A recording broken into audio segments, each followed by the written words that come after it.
So they've already dropped a huge hint about Kieran being body jacked by the new legendary, and I don't think anyone else is talking about this yet.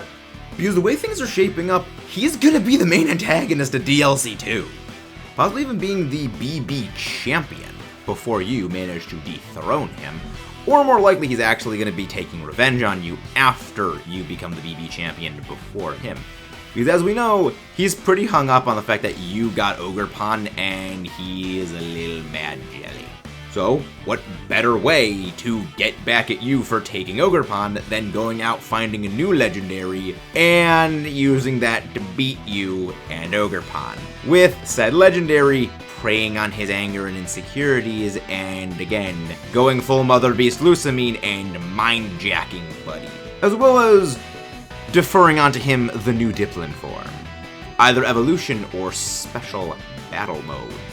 Because all things are not good in Kieran land.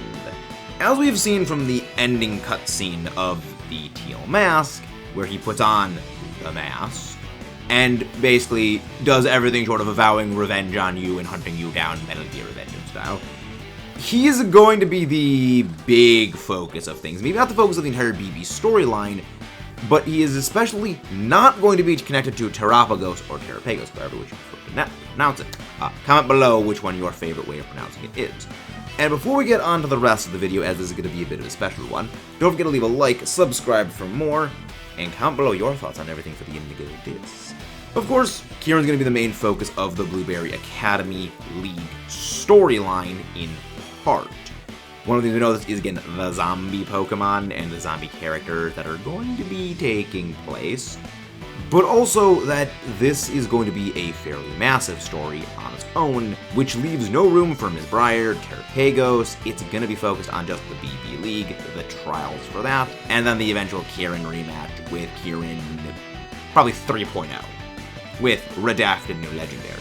Which this entire DLC is going to kind of further the humiliation conga line that is Kieran trying to succeed, prove himself, and everything just smacking him down, and now he goes full revenge mode. His team as is probably going to get a significant boost in power. He's actually the highest level endgame super boss of the series, pretty much short of Red, and he actually has some pretty good items to match on his team.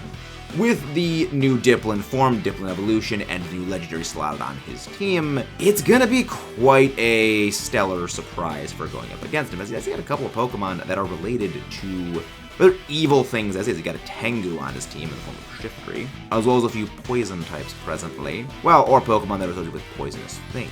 After all, Gliscor is his ace, and Scorpions are known for being poisonous. As well as he was the one that revived the Loyal Trio. 3 things that you could call, in a way, demons or Onis, and are all very associated with poison. They're probably hinting at something pretty big with that. And as though the passing familiarity of the tale of Momotaro is concerned, there's not just 3 things that go to fight the Oni. There's a 4th one. And we've also actually seen foreshadowings of this, and this is, for those who do not want potential spoilers, I would recommend muting, real quickly, Dokutaro, which is basically Poison Momotaro. Yeah. He's going to be getting a new legendary in his team, a bit like Hop does in Sword and Shield, except a little more interesting than Hop, but he's going to have a legendary potentially on his team. Now, of course, in the end, you're eventually going to beat him and take this new legendary from him, so you're going to double legendary yoink him from the guy. So again, further the humiliation conga line that is really Kieran's entire existence at this point, but likely this is only going to come after he is being either body jacked and mind controlled by Dokutaro, because it preys on his insecurities and his worries. Right now, Kieran's been kind of beaten down quite aggressively, and there's a lot of indications he's actually already under Dokutaro's control. One of the ways that media shows characters are not quite themselves is by taking away the little bit of eye reflection that they have. Lighting will, of course, reflect off people's eyes, and this happens in the games as well, where their eyes just have a little white spot on there from getting light reflecting off. Kieran's eyes, in every single one of his battles, except for the final one, actually have this. And in the final battle with him, they notably don't. His eyes are almost completely dull in the final battle, despite the fact that there is, of course, very clearly light coming in. and his clothes are reflecting light. His clothes and his hair are also reflecting light. So, as well as Carmine's are also as well. What this means is, while not exactly a one-to-one obvious statement of things, one of the most notable uses of this was actually the Thing, where to show that the one person who's actually the imposter is the imposter, is they just turn the lights off when filming so that the light didn't reflect. It's a subtle way of showing something's off about someone and cueing off to the audience that something is wrong, but it's not as overt as just giving them angry eyes or, you know, making their eyes glowing or something. It's subtle, and it's something that's very easy to me. Just look at Kieran's face right here.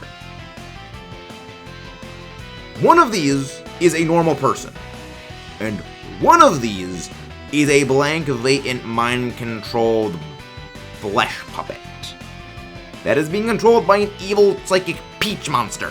You'll also notice he was significantly more assertive, significantly more aggressive in his final battle. Dokutaro has already gotten its toxic chains hooked into him. Which again would make this a bit of an amusing repeat of Mother Beast Lucamine, but hopefully this time we actually get to beat the stuffing out of him in the meantime. Very likely what's going to happen is you're going to beat the BB League, become the new champion, and Kieran is going to actually take over the BB League. When you're gone doing things in areas, as we know, Arvin, Penny, Nimona are all going to be returning, and with all the storylines that are going to be at play in the Indigo Disc, as well as the need to go to Area 0, because again, hidden treasure of Area 0, and there's no Area 0 on a giant floating island out near Unova. Probably when you're gone, he is going to start body-jacking everyone as well to make his army of zombies. And then you come back, and it's time to fight. Where once he is defeated, he returns to his senses, and you get to yoink his second legendary. I'm sorry, it's too funny that it keeps happening. It's like, they keep beating him. It's like, why couldn't this have happened to Hop? At least Kieran's kind of interesting. Hop is just a loser. But yeah, Kieran's future's not really looking too good. I mean, after this all ends, he's going to probably end up not being a, well, lump of depression, because he's going to realize he was being mind-controlled the entire time, but that's still going to leave a little bit of a screwed-up psyche afterwards. And, I mean, obviously he's going to be fine in the end, because when the new league comes, he's going to have to be a rematch. Very likely the BB League is going to be a new league that is a lot like the Galarian Star Tournament from Sword and Shield. We get to fight a lot of the old notable characters again. And it would be pretty weird if a new major rival was just suddenly absent.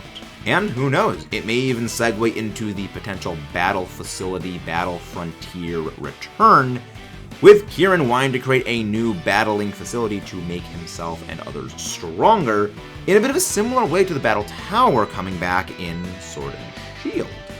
Because as we do know, battles are going to be a very big focus of the Indigo Disc, especially double battles.